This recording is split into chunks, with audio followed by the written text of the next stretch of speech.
Hello students. So today we are here to discuss about the gravitational potential energy. In the previous video we will discuss about the gravitational potential in a gravitational field.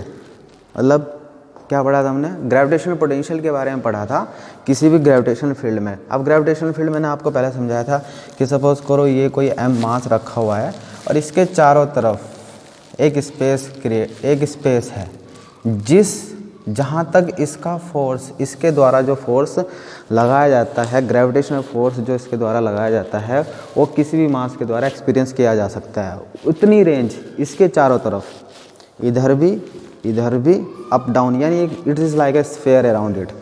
ठीक है, तो ये इसकी होती है gravitational field. तो हमने किसी इस पॉइंट पर ग्रेविटेशनल पोटेंशियल के बारे में पढ़ा था। तो वो क्या था कि अगर मैं इन्फिनिटी से एक 1 यूनिट मास लेके आता हूँ यहाँ पर, तो मेरे द्वारा जितना काम किया जाएगा वो था इस पॉइंट का ग्रेविटेशनल पोटेंशियल। ठीक है, जो कि ग्रेविटेशनल फील्ड के अंदर है। ग्रेविटेशनल फील्ड के बाहर हम ग्रेविटेशनल पोटेंशियल की बात नहीं कर सकते।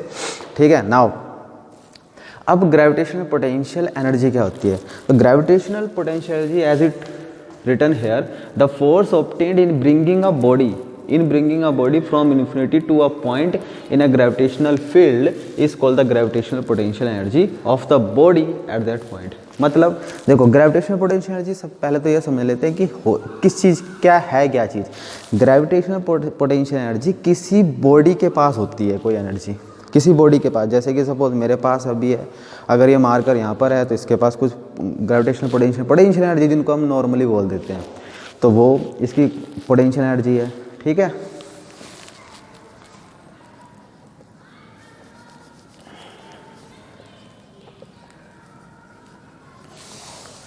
तो वो इसकी पोटेंशियल एनर्जी है। अभी तो हर बॉडी के पास अपनी एक ग्रेविटेशनल पोटेंशियल होती है। ठीक है, अब वो कितनी होती है तो उसके बारे में समझेंगे। तो ये ग्रेविटेशनल पोटेंशियल जैसे एक फील्ड में समझा जाता है, एक फील्ड के अंदर होता है, ग्रेविटेशनल फील्ड के अंदर होता है, इसी तरह से ग्रेविटेशनल पोटेंशियल भी एनर्जी वही होती है। और इसको हम इस तरह से डिफाइन कर रहे हैं कि it is work obtained not done. Gravitational potential में और ग्रेविटेशनल एनर्जी में सिर्फ इतना सा थोड़ा सा फर्क यहाँ पर ही है, it is the work obtained, यानी ये हमें मिलता है, ये काम किया हुआ हमें मिलता है। और ग्रेविटेशनल पोटेंशियल क्या, हम काम करते हैं, वर्क डन बाय अस। ठीक है, तो कौन सा काम करा हुआ कि अगर हम एक m, अब ये मास कुछ भी हो सकता है, इट इज़ नॉट नेसेसरी कि ये यूनिट मास ही हो, m मास कुछ भी हो सकता है, इसकी वैल्यू कुछ भी हो सकती है। ठीक है, तो ये हम इस m मास को लेकर आ रहे हैं इन्फिनिटी से यहाँ पर। ठीक है, ये इन्फिनिटी से यहाँ पर आएगा और जितना काम हमें ऑब्टेन होगा, हमें मिलेगा, द वर्क ऑब्टेन्ड जितना हमें मिलेगा, ठीक है, इन्फिनिटी से इसे यहाँ पर लाने में।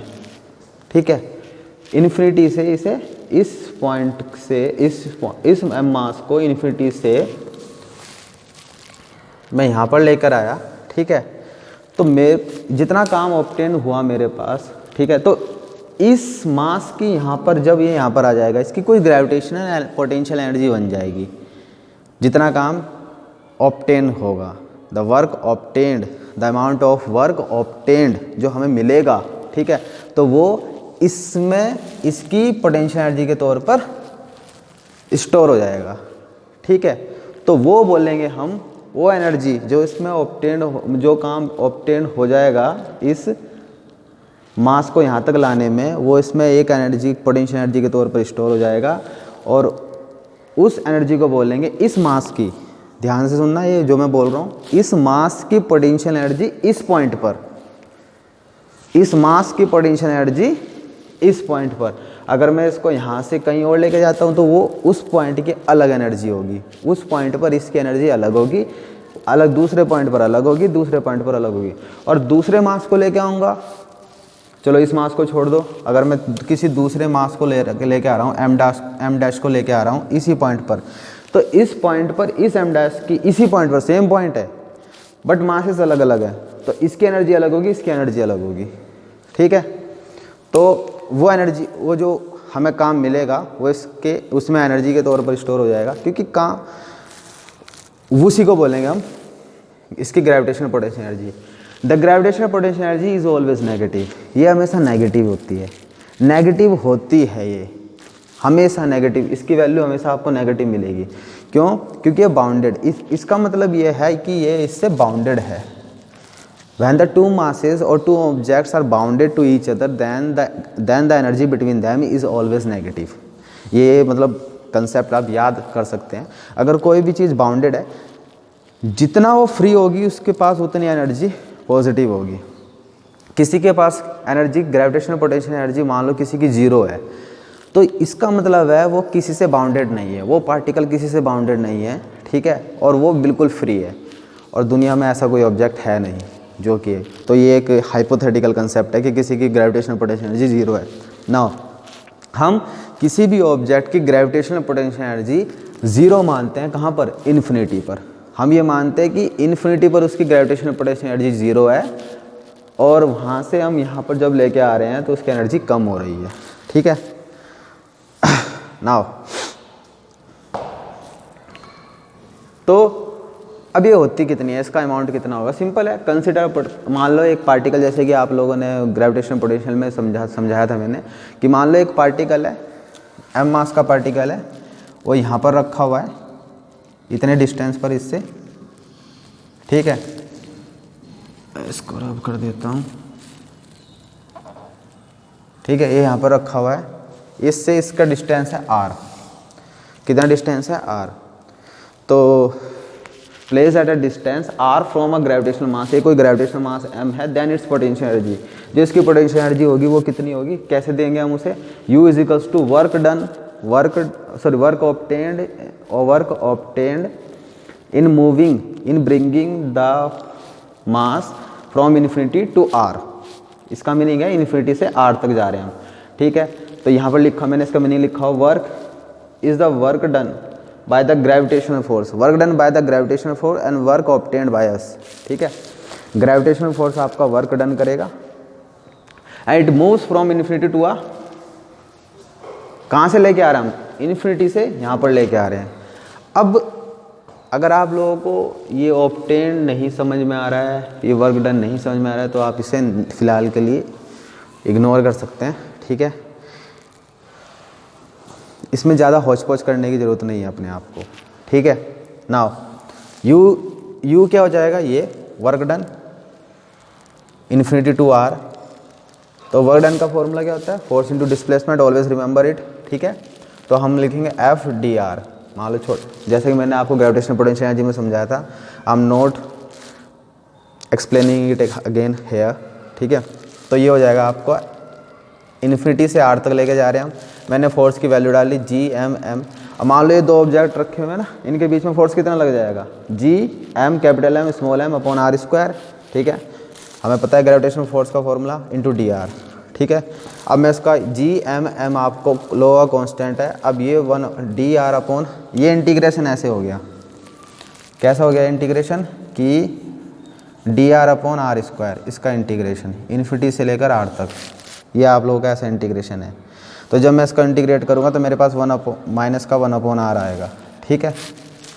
मैंने आप लोगों को बताया था ना, इसकी पावर -2 है, -2 जब इसमें मैं +1 करूँगा तो -1 बन जाएगी, -1, और -1 इसके नीचे आएगा तो वो बन जाएगा -1 अपॉन r, ठीक। नाउ ये हो गया आप लोगों का। अब तो ये मेरे पास, जब मैं इसको इंटीग्रेट किया तो मेरे पास ये वैल्यू है, u is equals to minus का Gm अपॉन r स्क्वायर। यहाँ मेरे को साफ साफ दिख रहा है कि ये जो क्या है मेरे पास, बिल्कुल माइनस में आ रहा है आंसर, ठीक है। क्या आ रहा है? माइनस में आ रहा है answer. Now gravitational potential energy, अगर मैं अर्थ के सरफेस पर सपोज करो, जैसे कि मान लो ये अर्थ का सरफेस है नीचे, ठीक है। अगर इस पर कोई m मास का ऑब्जेक्ट रखा हुआ है, ठीक है, लेट्स कंसिडर कि ये आप लोगों के पास अर्थ है और ये इसका सेंटर है ना। तो ये रेडियस कितनी आ रही, तो इसके सरफेस पर यहाँ पर कोई m मास का ऑब्जेक्ट रखा हुआ, जैसे कि हम होते हैं, हम अर्थ के सरफेस पर ही तो मूव कर रहे हैं, ठीक है। तो हम यहाँ पर मूव कर रहे हैं, ऐसे में मूव करते हैं, तो हमारी कितनी पोटेंशियल एनर्जी होगी यहाँ पर? तो उसके लिए क्या करेंगे हम?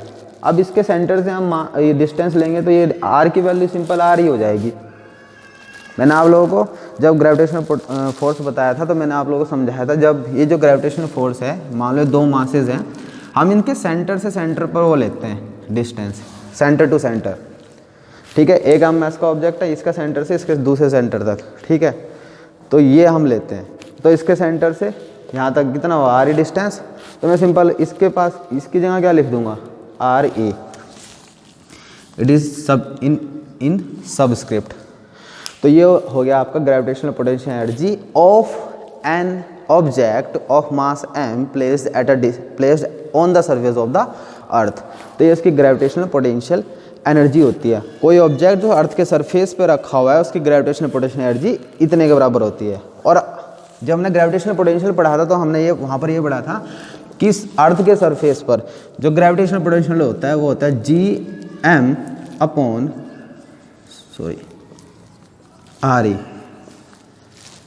तो अगर आप ग्रेविटेशनल पोटेंशियल और ग्रेविटेशनल पोटेंशियल एनर्जी में, ये एनर्जी है ये पोटेंशियल है, इनमें कंपैरिजन करें तो क्या फ़र्क है, सिर्फ इस चीज़ का फ़र्क है, स्मॉल m है, यहाँ पर स्मॉल m है, यहाँ पर मास इंक्लूड होता है और यहाँ पर नहीं होता, ठीक है, सिंपल सी बात है।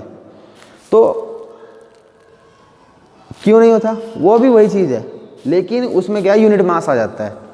वहाँ पर मास क्या है, यूनिट मास है, ठीक है, कितना है, 1 यूनिट मास।